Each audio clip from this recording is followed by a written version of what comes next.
पर जब भाव बढ़ते हैं अंतर्राष्ट्रीय बाजार में तो मोदी सरकार 1 घंटे की भी देरी नहीं करती, उसी रात से चालू हो जाते हैं। पर जब भाव घट रहे हैं, जब ये भाव घट रहे हैं तो देश के लोगों को इस घटत का प्रभाव या बेनिफिट क्यों नहीं मिल रहा? ना तो रियल जीडीपी बढ़ रही है और ना ही दूसरी जीडीपी घट रही है। दूसरी जीडीपी मतलब जी मतलब गैस, डी मतलब डीजल, पी मतलब पेट्रोल।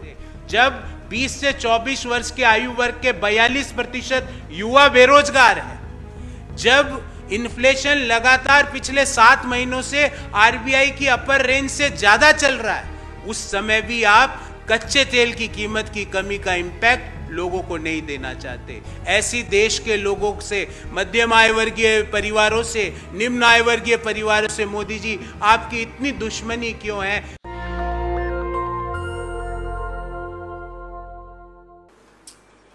रियल जीडीपी बढ़ नहीं रही और दूसरी जीडीपी गैस, डीजल, पेट्रोल कम नहीं हो रही। Petrol diesel prices are regulated by election dates, not on global rates. Petrol, diesel और गैस की प्राइसेस हमारे देश में निर्धारित होती है इलेक्शन डेट से। जो अंतर्राष्ट्रीय बाजार में उनकी कीमतें हैं, जो उनकी ग्लोबल रेट्स हैं, उनका कोई फर्क नहीं पड़ता। साथियों, मैं आज कुछ आंकड़े लेके आपके सामने इसी मुद्दे पर उपस्थित हुआ हूं और सारे आंकड़े भारत सरकार की जो पीपीएसी है, पीपीएसी गवर्नमेंट ऑफ इंडिया, जहां पे पेट्रोल, डीजल, गैस के सारे आंकड़े दिए जाते हैं, वहां से सारे आंकड़े लाया हूं। साथियों, जून 2022 से लेकर सितंबर 8, 2022 तक, ये जून से लेकर सितंबर मतलब 3 महीने, 3 महीने में अंतर्राष्ट्रीय बाजार में कच्चे तेल की कीमत में गिरावट आई 24.14%। जो जून 2014 में $116 प्रति बैरल था, वो 8 सितंबर को $88 प्रति बैरल है। और ये मैं भारत सरकार जो जिस कीमत पे पेट्रोल खरीद रही है, कच्चा तेल, उसका आंकड़ा दे रहा हूं आपके सामने। तो जून से लेके सितंबर तक 24.14% कच्चे तेल की कीमत में कमी आई और पिछले 3 महीनों में पेट्रोल और डीजल के कीमतों में कमी आई 0%।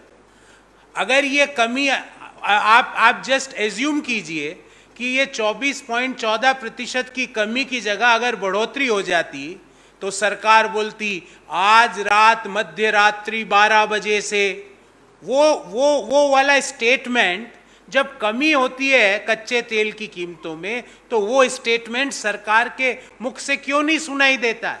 साथियों, मैं यहां पर यह बात भी आपको बताना चाहूंगा कि जब मई 2014 में कच्चे तेल की कीमत $106.49 प्रति बैरल थी, उस समय दिल्ली में पेट्रोल की कीमत 71 रुपये और डीजल की कीमत 55 रुपये प्रति लीटर थी। और आज जब कच्चे तेल की कीमत $88 प्रति बैरल है और मैं सितंबर 8 का भारत सरकार के द्वारा जारी किया गया आंकड़ा प्रस्तुत कर रहा हूं, उस समय दिल्ली में पेट्रोल की कीमत 100 के आसपास और डीजल की कीमत 90 के आसपास चल रही है। ऐसा क्यों मोदी जी? और ध्यान रहे, पेट्रोल और डीजल की 50% जो कॉस्ट है वो कच्चे तेल की कीमत है, बाकी 50% सरकार टैक्स लगाती है। तो अगर हम उस 50% मान लेते हैं कि 100 रुपये पेट्रोल के भाव है तो 50 रुपये, लगभग 50 रुपये कच्चे तेल की कीमत है और कच्चे तेल में 24.16% की कमी आई। अर्थात अगर वो कमी ही सिर्फ लोगों को दे दी जाए तो पेट्रोल के दाम 12.5 से 15 रुपये प्रति लीटर तक कम हो जाएंगे। वो कच्चे तेल की कीमत की कमी ही किसानों को दे दी जाए तो डीजल के दाम 15 रुपये, 12.5 से लेके 17 रुपये प्रति लीटर के आसपास कम हो जाएंगे। पर जब भाव बढ़ते हैं अंतर्राष्ट्रीय बाजार में तो मोदी सरकार 1 घंटे की भी देरी नहीं करती, उसी रात से चालू हो जाते हैं। पर जब भाव घट रहे हैं, जब ये भाव घट रहे हैं तो देश के लोगों को इस घटत का प्रभाव या बेनिफिट क्यों नहीं मिल रहा? ना तो रियल जीडीपी बढ़ रही है और ना ही दूसरी जीडीपी घट रही है। दूसरी जीडीपी मतलब जी मतलब गैस, डी मतलब डीजल, पी मतलब पेट्रोल। इस बाबत हमारी एक मांग है, मोदी जी आपसे यह अपेक्षा करना कि आप पेट्रोल और डीजल में टैक्सेस कम करोगे, ये अपेक्षा करना अब देश ने बंद कर दिया, क्योंकि आप नहीं करते हो, आप तो टैक्स की लूट जारी रखते हो।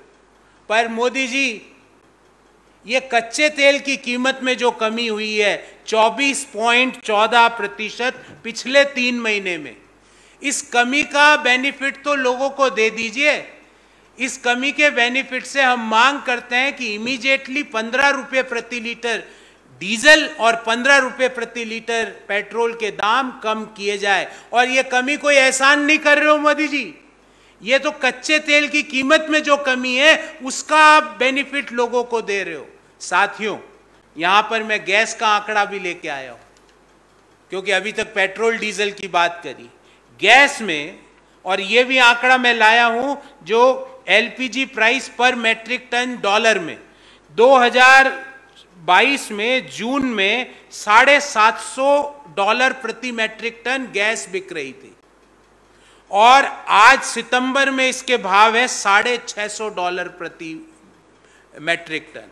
मतलब पिछले 3 महीने में गैस की कीमतों में अंतर्राष्ट्रीय बाजार में कमी आई 13.33%, 13.33%। और मोदी जी ने क्या गैस सिलेंडर के दाम कम किए? क्या उस पर बात भी की? इसलिए हमारी मांग है कि जो अंतर्राष्ट्रीय बाजार में गैस की कीमतें घट रही है, उसका प्रभाव, उसका इंपैक्ट, उसका बेनिफिट देश की गृहिणियों को क्यों नहीं मिल रहा है? क्यों 150 रुपये प्रति सिलेंडर कम नहीं किए जा रहे? क्योंकि 13.33% अगर गैस की कीमतें कम होती है तो गैस सिलेंडर के दाम लगभग 150 रुपये प्रति गैस सिलेंडर कम हो जाते हैं। तो हमारी मांग है कि पेट्रोल और डीजल में 15 रुपये की कमी की जाए, क्योंकि ये कोई एहसान नहीं कर रहे, हम आपसे करों का छूट भी नहीं मांग रहे, हम तो वो छूट मांग रहे हैं जो हमें मिलनी चाहिए। मोदी जी आप कहा करते थे कि ये मेरा सौभाग्य है कि कच्चे तेल की कीमतें नहीं बढ़ रही है। अरे जब घट रही है तो आपके सौभाग्य देश के लोगों पे दुर्भाग्य बन के क्यों टूट रहा है? क्यों जब कच्चे तेल की कीमतें घट रही है तो पेट्रोल और डीजल की कीमतें कम नहीं हो रही? इस बाबत हमारे 3 स्पेसिफिक सवाल है। क्वेश्चन नंबर 1, जब कच्चे तेल की कीमत पिछले 7 महीनों के 7 मंथ्स लोवेस्ट, पिछले 7 महीनों के निम्नतम स्तर पर है, और इन्फ्लेशन लगातार पिछले 7 महीनों में आरबीआई की अपर लिमिट 6% से ज्यादा है, तो उस दौरान कच्चे तेल की कीमत में जो घटत हुई है, जो डिप आई है, उसका बेनिफिट देश के लोगों को क्यों नहीं मिल रहा है? इसका हमें जवाब चाहिए मोदी जी। क्या मोदी जी, हमारा दूसरा सवाल यह है कि हमारे देश में पेट्रोल और डीजल की प्राइस सिर्फ इलेक्शन डेट से ही निर्धारित होती है, ग्लोबल रेट से नहीं होती है क्या? क्योंकि हमने तो आपको डायनेमिक प्राइसिंग बना के दिया था, जहां पे कच्चे तेल की कीमत का इंपैक्ट का प्रभाव पेट्रोल और डीजल की कीमत पर पड़ना चाहिए। तो जब डायनेमिक प्राइसिंग है देश में, तो लोगों को इसका बेनिफिट क्यों नहीं मिल रहा? और तीसरी बात, क्यों माताओं, बहनों और देश की गृहिणियों को जब गैस सिलेंडर के दाम पिछले 3 महीनों में गैस के दाम अंतर्राष्ट्रीय बाजार में 13.33% कम हुए, क्यों हमारे देश में आज भी सिलेंडर 1053 से लेके 1200 रुपए के बीच बिक रहा है? क्यों हम 13.33% उसका कम नहीं कर सकते? अर्थात इमीडिएटली हमारी मांग है कि 150 रुपये प्रति गैस सिलेंडर और 15 रुपये प्रति लीटर पेट्रोल और 15 रुपये प्रति लीटर डीजल तुरंत प्रभाव से कम किए जाए। और ये कोई एहसान नहीं है, ये सिर्फ हम वो मांग रहे हैं जो अंतर्राष्ट्रीय बाजार में इनकी कीमतों में जो कमी आई है उसका बेनिफिट हम मांग रहे हैं। क्यों आप उस बेनिफिट को लोगों में डिस्ट्रीब्यूट नहीं करना चाहते, देश के लोगों में डिस्ट्रीब्यूट नहीं करना चाहते?